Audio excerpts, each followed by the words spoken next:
Welcome back to the channel. Thank you so much for checking out this video. I hope you're having a fantastic day. Shout out to the 19. So, folks, there's some really cool stuff I want to share with you, some upbeat stuff.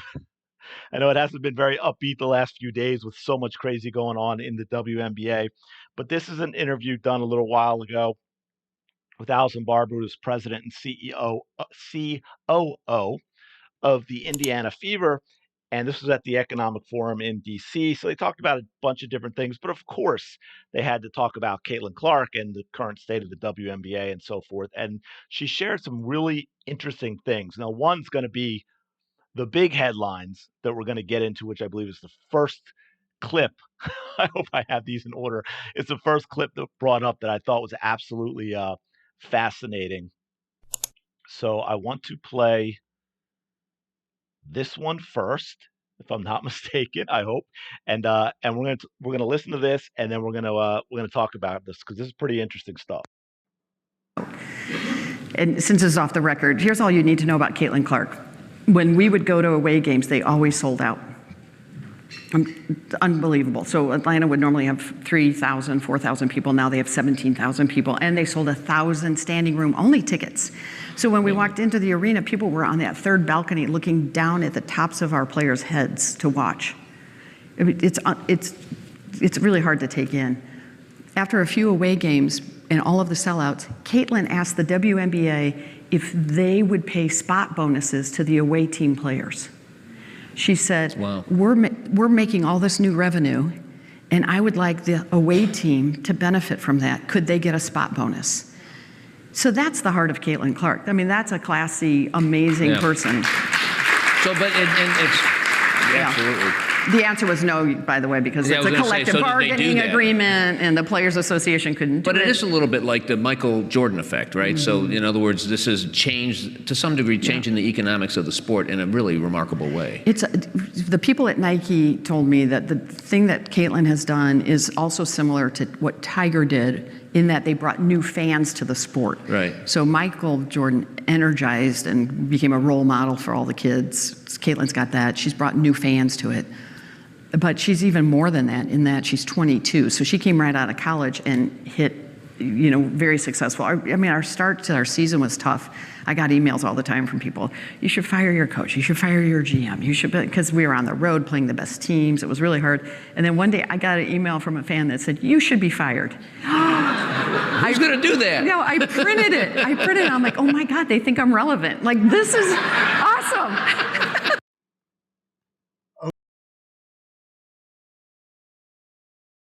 There is what Caitlin Clark tried to do behind the scenes with no fanfare. It's never been out there. You even heard Allison say off the record.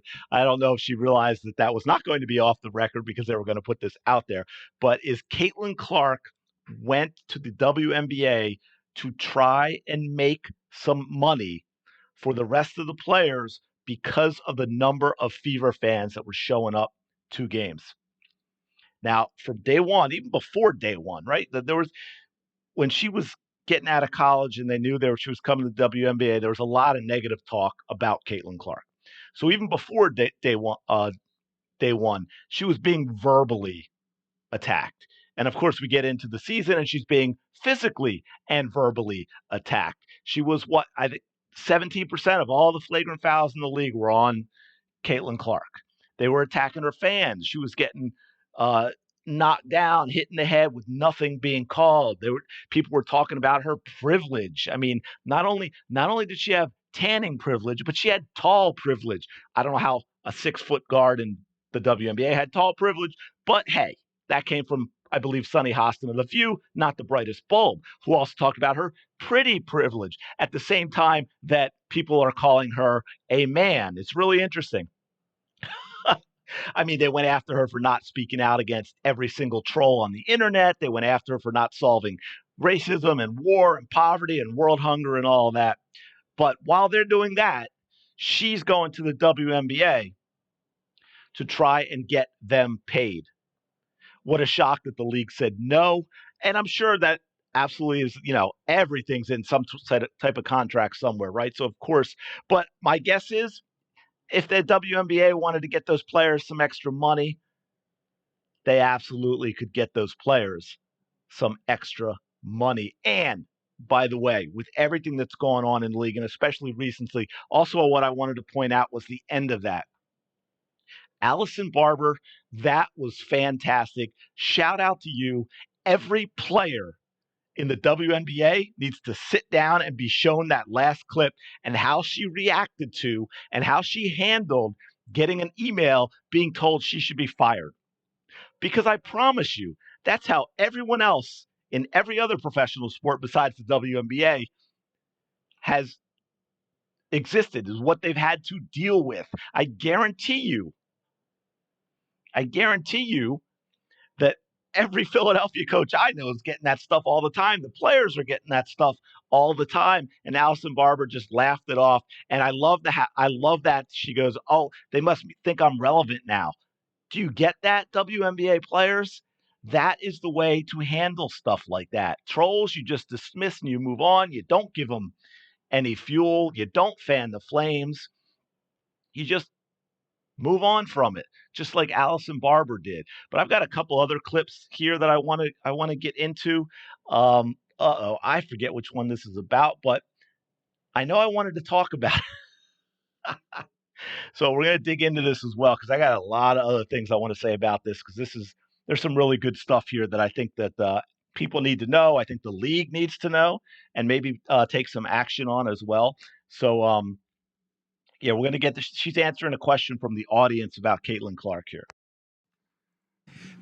But the thing about Caitlin Clark that's the most amazing to me is she always seems to say the right thing. Mm-hmm. Like, she never lashes out in anger. And she's not a saint on the court, right? I mean, she's tough. And to me, that's something that all of our athletes can learn, right? In the NBA, in the WNBA, in the NFL.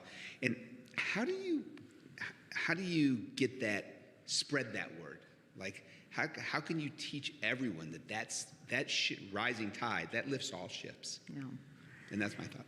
This is where I will tell you, Caitlin is one of one. I've met and worked with a lot of great people. I don't know anybody like Caitlin in that she's 22, she's a multimillionaire, she's carrying the burden and the weight of this pressure on her shoulders, and is, great with the media. I mean, and knows how to handle each situation really well. I sent her a note one day and I said, the best part of taking the high road, Caitlin, is there's no traffic.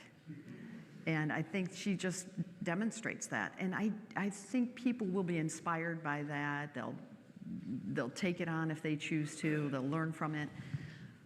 But she's very unique. And so I'm not sure just anybody could learn that because it's really part of her family upbringing, her Iowa roots, her coaches. They've built this into Caitlin that she's, we accept this in every other area. If you're going for a surgery, open heart surgery, you're going to go to the best specialist in the world, right? Every other area, we accept that there are specialists that are unlike anyone else. And that's true about Caitlin. She is her. She is the one. She is one of one. Absolutely the way. And I tell you what, I know what the league doesn't like is how she described why Caitlin is the way she is. Her family upbringing, her Iowa roots. The league doesn't like either one of those things. But I wanted to talk about the high road part as well, because that's very interesting and very important because I don't think we've ever seen an athlete, I don't want to say ever, but in recent memory that's dealt with the hate and the vitriol, not just from jealous players in a league in terms of how they're treated on the court, but the league itself, the sports media as well, and everything that has been on her shoulders. And yet she's still going behind the scenes without the fanfare. She's not visiting a hospital with a 20-person film crew. Uh, but my question would be, what have the current players done to grow this league? We keep hearing about how every time someone talks about Caitlin Clark, the media and the WNBA has to bring up, the players before, and they're being disrespected by not talking about them and all this other nonsense. What have they done to grow the league? I know the current players have done a heck of a lot to make the league smaller, but what have they done to grow it? I mean, you have teams like the Atlanta Dream and their wonderful owner that I did an entire video about, which I'm going to get into a little bit in another video too, because it's relevant to something else. Who doesn't want the new fans? She made it very clear. She came out and said, they are not like us. We don't want them.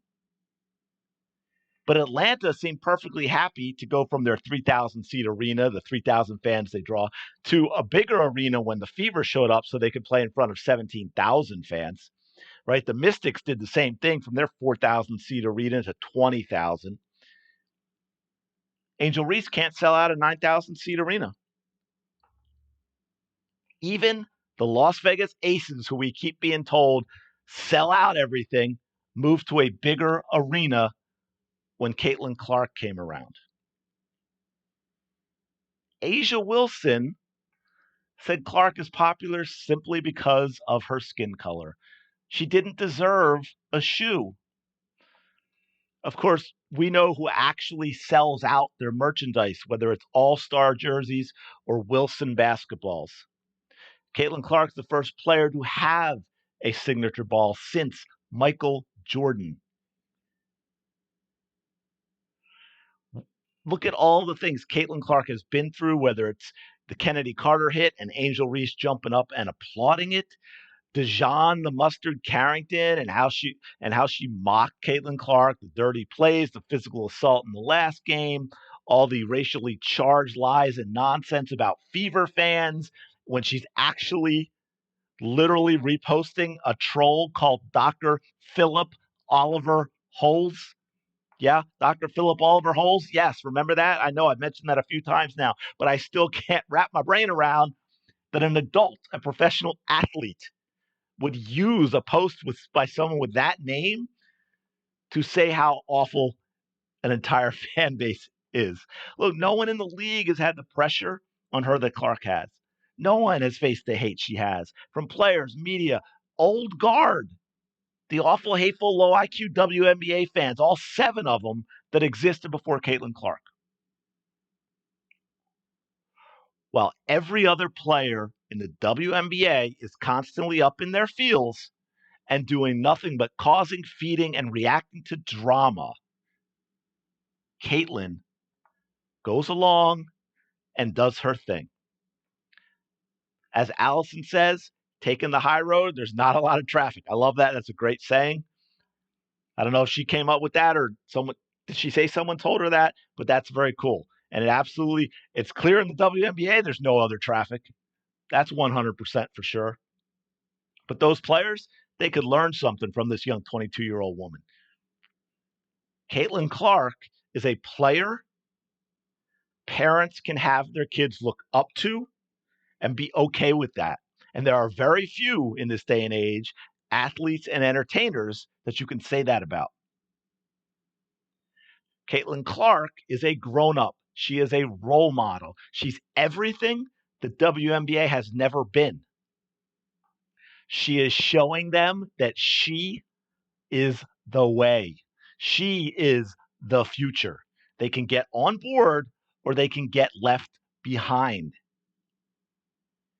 Caitlin Clark is a better product than the WNBA has ever had. And that is one of the reasons they do not like her. One of the reasons they do not like her. But I wanted to play one more clip because this is also pretty cool. I mean, this is just funny, really. But it's also interesting. And I also think it's really cool and important for the future for these players coming out of college. Okay, because we're going to talk a little bit about NIL and the recent class that came into the WNBA. Oh, yeah. Okay, so let's take a listen to this. How about NIL?